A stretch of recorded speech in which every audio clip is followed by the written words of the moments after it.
autódromo mi vida, un domingo al mediodía, vas a ver, te va a encantar. Agarrada al alambrado, ya te puedo imaginar.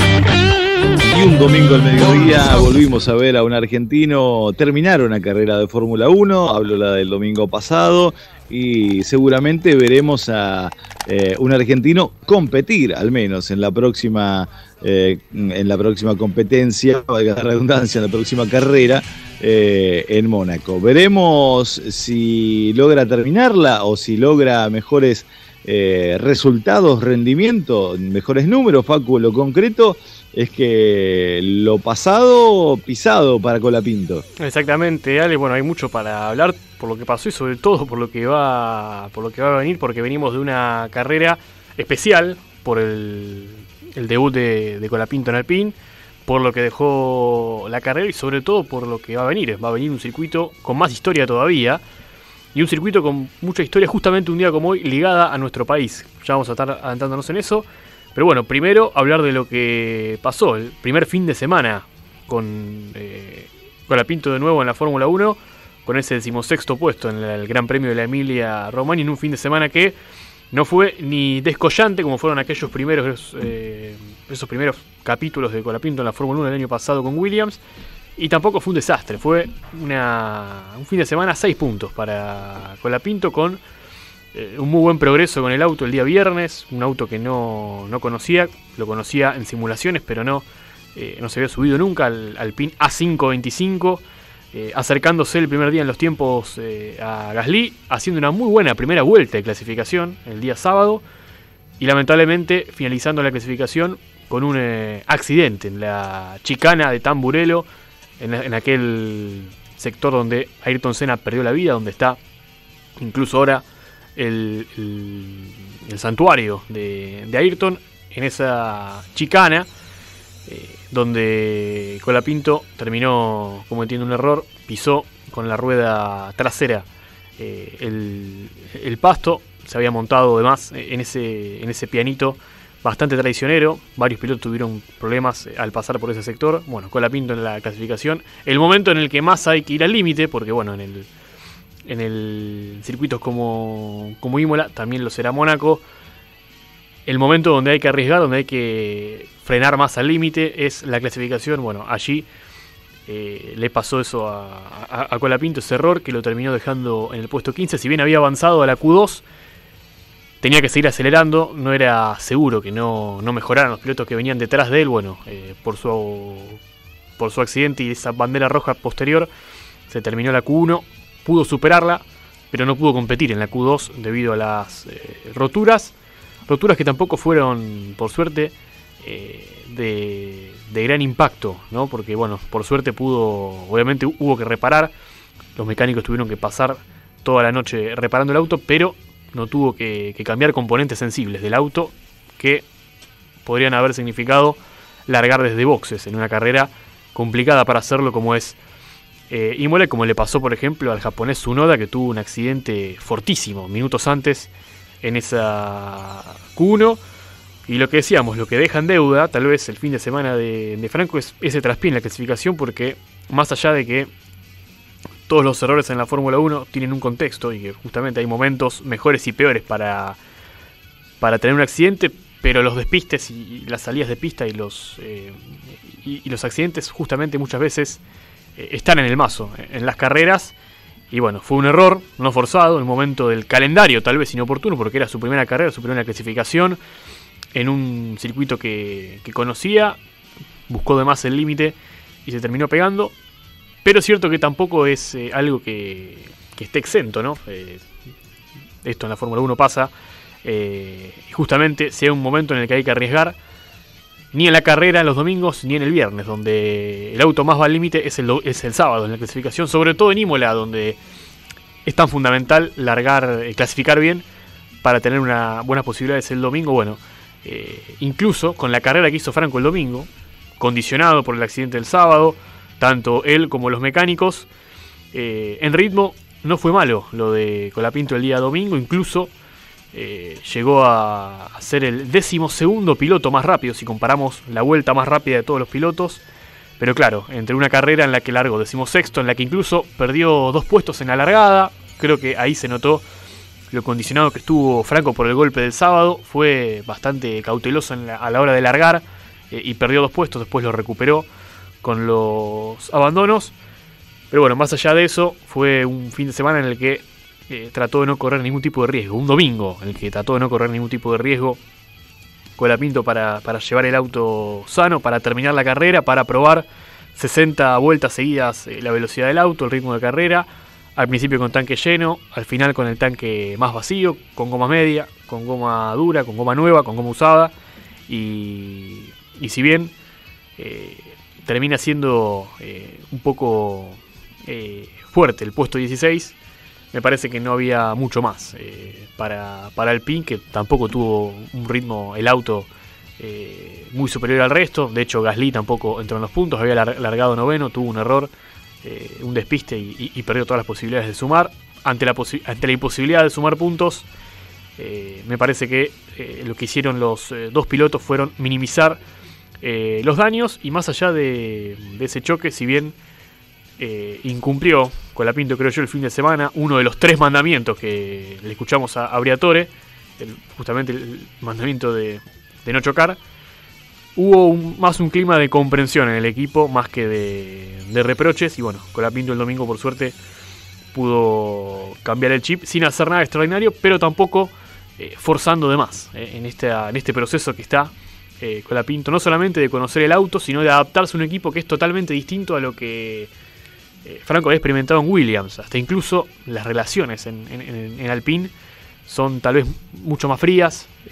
Incluso uno lo notaba en la conversación que tiene con el ingeniero. Bueno, todavía no hay una buena comunicación entre Colapinto y su ingeniero. Seguramente con el correr de las carreras eso lo vaya puliendo. Escuchamos ahora a Colapinto en su análisis post Gran Premio de la Emilia Romagna, en su debut con Alpine, su 10ª carrera en la Fórmula 1, las sensaciones del pilarense. Bien, positivo. Cada sesión me iba sintiendo un poco más cómodo con el auto, acercando un poquito más a Pierre, que es un poco la referencia del equipo, así que eso es lo que estaba yo aspirando, ¿no? Cada vez que veía la data era un poco para entender un poco más el auto, cómo manejaba él. Es un auto complicado de manejar, así que nada, muy diferente al Williams, que era lo que yo estaba acostumbrado, igual que como le pasó a otros pilotos, ¿no? Que cambiaron de equipo.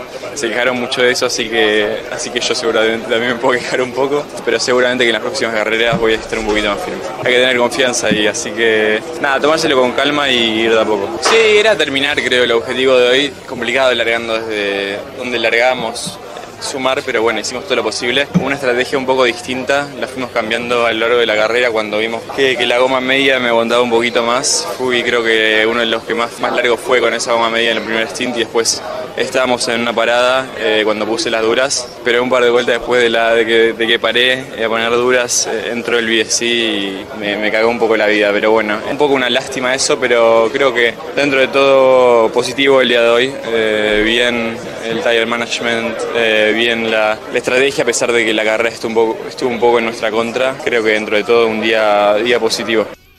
Está allí entonces la palabra de Franco Colapinto, hablando de lo que le dejó, de las cuestiones positivas para extraer del Gran Premio de Imola. Y lo que viene este fin de semana es una carrera realmente histórica, de estas que nunca deberían faltar en el calendario de la Fórmula 1. De hecho, no ha faltado casi nunca, solo la pandemia hizo que falte alguna vez. Estamos hablando del Gran Premio de Mónaco.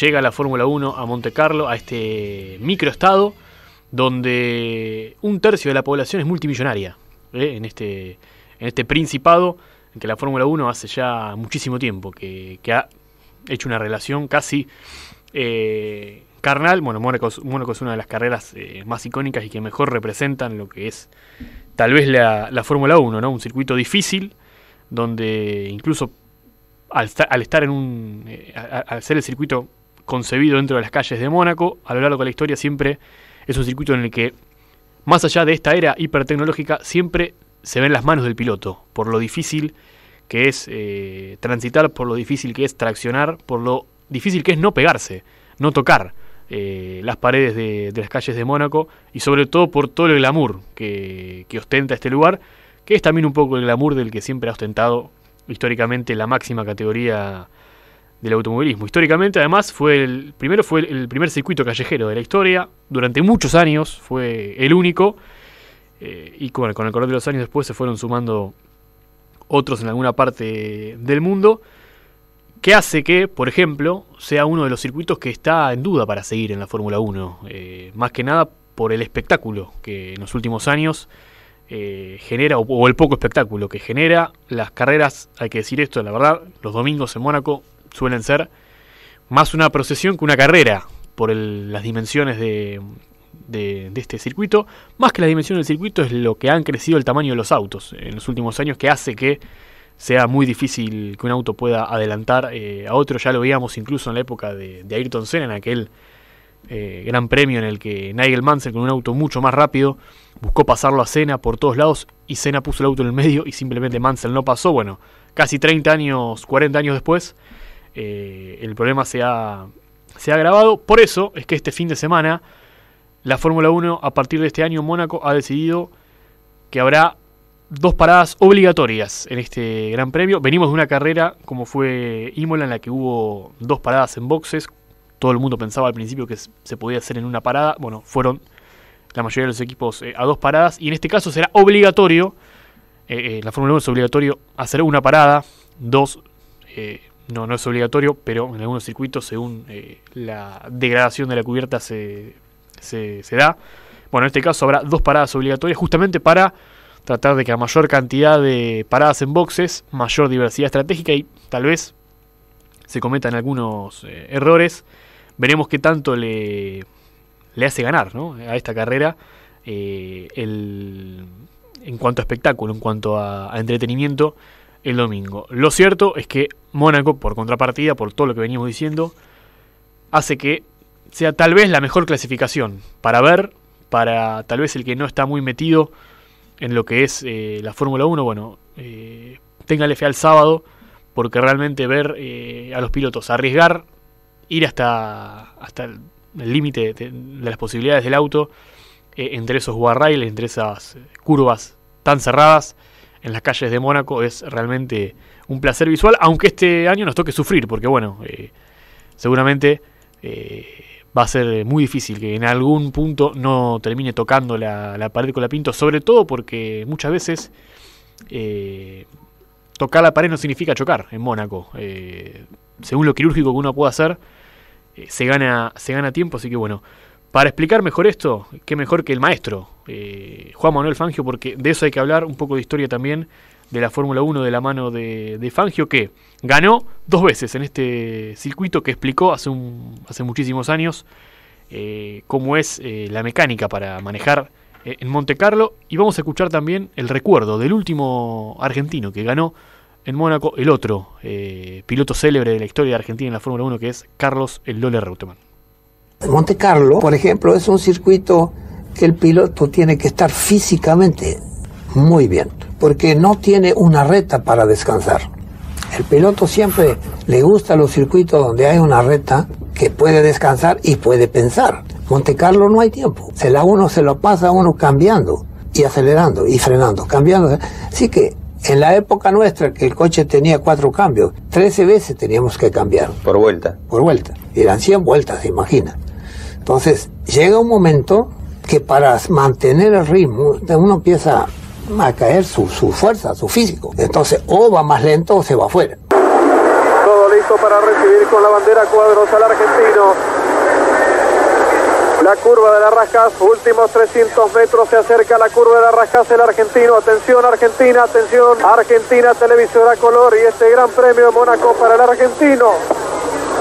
Se anticipan los aplausos. Va a ganar.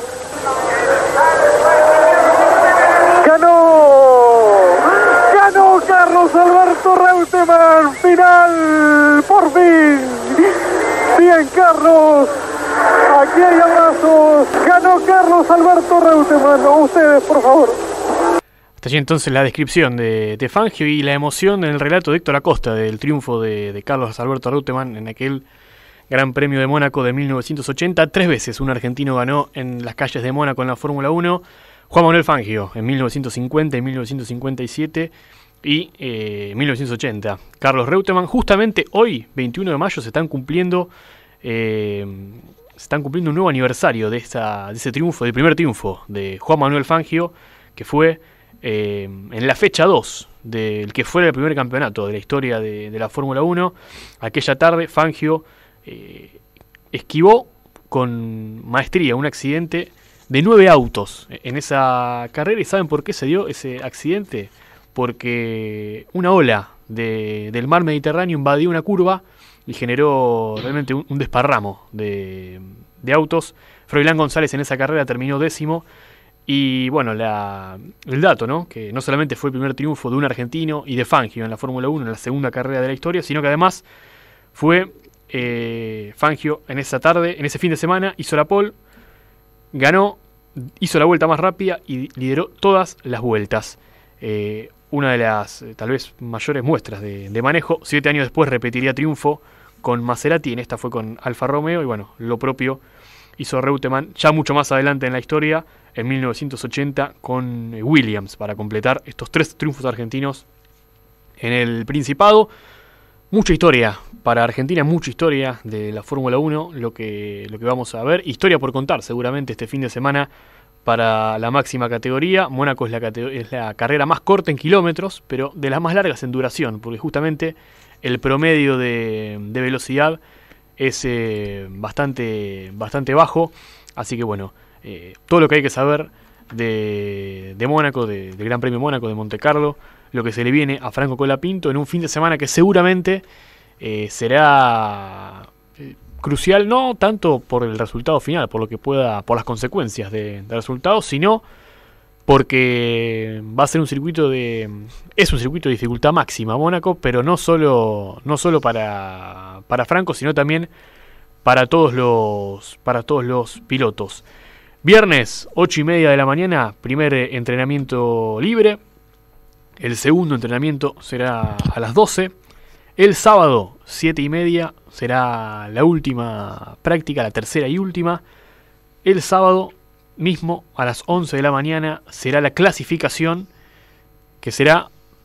A ver, la clasificación en Mónaco es, tal vez, al nivel de importancia, es tan o más importante que la carrera, es el 90% del resultado. Bueno, por eso allí es el momento en el que los pilotos más al límite van, y allí seguramente sea el momento en el que más sufriremos con Colapinto para tratar de poder meter la vuelta perfecta y poder ubicar al Alpine lo más adelante posible para el domingo, tener mejores expectativas. El domingo, 25 de mayo, un día patrio por definición, a las 10 de la mañana, la carrera en el Gran Premio de Mónaco por las calles de Montecarlo, con Colapinto, con toda la parafernalia de la Fórmula 1. Esto es lo que se viene en el automovilismo este fin de semana.